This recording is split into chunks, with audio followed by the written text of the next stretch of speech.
তো আমরা এখন অরেঞ্জ গার্ডেন থেকে বেরিয়ে এসেছি। তো এখানে কমলা লেবু বিক্রি করা হচ্ছে।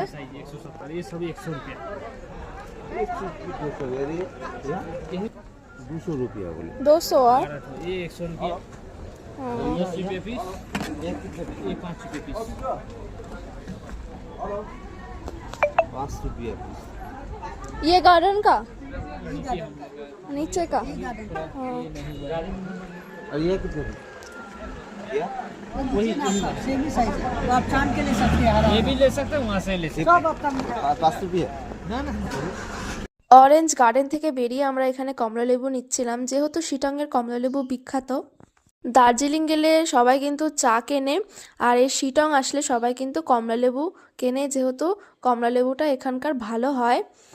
এখন যেহেতু ডিসেম্বর মাস চলছে, এখন এর লেবু কিন্তু খুবই টেস্টি হবে আর খুবই মিষ্টি খেতে, তাই আমরা ভাবলাম বাড়িতে নিয়ে যাই। এই লেবুগুলো সব রকম দামেরই ছিল, তো আমরা নিয়েছিলাম 12 পিস কমলালেবু 150 টাকা। যাই হোক, টাটা।